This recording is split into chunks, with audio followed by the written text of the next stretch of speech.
It's Friday, the 6th of August 2021. Welcome to the Fear and Greed Business Headlines, the business news you need in just 5 minutes. I'm Sean Aylmer.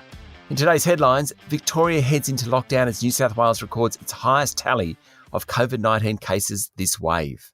Plus, the local share market hits another record, business grapples with ways to handle the coronavirus and protect their workers, and the big financial services companies pay back $1.6 billion for services they never supplied.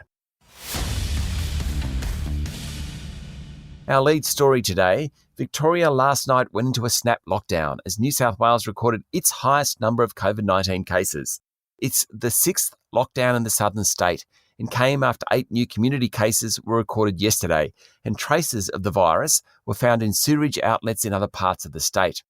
Local government areas across Newcastle and the Hunter region of New South Wales, that's north of Sydney, also went into lockdown last night due to a local outbreak. It's thought that a party on a beach in the region last Friday night, which was attended by people from Western Sydney, caused 6 cases.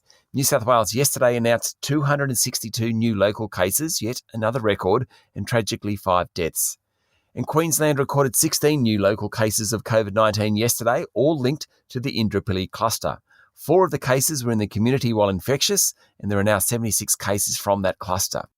What's happened in New South Wales, Victoria and Queensland this week demonstrates how much of the rest of the year will play out. This morning, around 15 million Australians are in lockdown. Until vaccination rates are at 70% or so, lockdowns will be commonplace.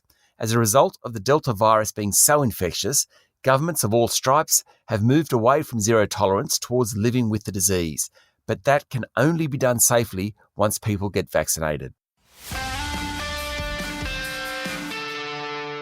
In overseas news, Toyota, which not that long ago was the world's largest vehicle company, made $12.3 billion during the June quarter, thanks to big sales in North America.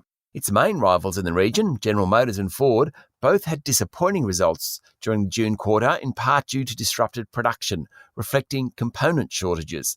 Toyota, on the other hand, had stored away parts for a rainy day. The Biden administration is preparing plans to require all foreign visitors to the United States to be fully vaccinated against COVID-19 as part of an eventual lifting of travel restrictions. At the moment, very few flights are allowed into the US, although yesterday the government said fully vaccinated travellers returning from England or France won't have to quarantine. New cases of COVID have surged in the US and are at 6-month highs. And staying in the US, Washington will give temporary safe haven to Hong Kong residents in the US, citing ongoing repression by China. That decision won't impress Beijing. Locally, the S&P ASX 200 hit another new record yesterday, with the bourse rising 0.1% to close at 7,511 points. Real estate stocks led the market, while the materials and energy companies had a bad day. Commonwealth Bank closed up 1.2%, ahead of high expectations of a big dividend payout when it reports next week. Australian businesses are grappling with ways to counter the COVID threat, particularly among their workforces. Both Commonwealth Bank and Westpac said they'll run trials of vaccinating people in the workplace. Qantas has hinted at no jab, no work policies, while Fortescue Metals yesterday suspended certain operations for COVID testing. SPC, maker of Ardmona canned tomatoes and Goulburn Valley packaged fruit, became the first company outside healthcare to mandate vaccines for its 700 staff.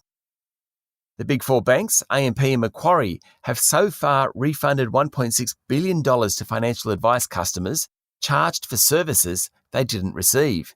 Fee for no service was front and centre in the Hayne Royal Commission, which reported early last year, and eventually led to the resignation of several chairs and CEOs of big financial service companies.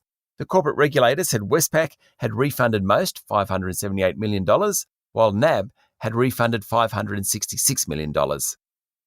Share market analysts are redoing their numbers on Crown Resorts. The group is now waiting for the final report of the Victorian Royal Commission into the company due out in October. The board seems resigned to being sanctioned, but are fighting desperately for that sanction to not be losing its licence. Credit Suisse analysts yesterday said it thought the group was overvalued by around 15%. It closed yesterday down 2.4% and is off 33% since the middle of May. At the same time, the ASX 200 is up 7%. Crown Resorts is no longer a good bet. Finally, to the Olympics. When I grew up, my skateboard came from Woolworths, and as a result, I was too embarrassed to ride it. That's my excuse for never making a skate park. Yesterday, an 18-year-old named Keegan Palmer won gold for Australia in the first ever male skateboard event.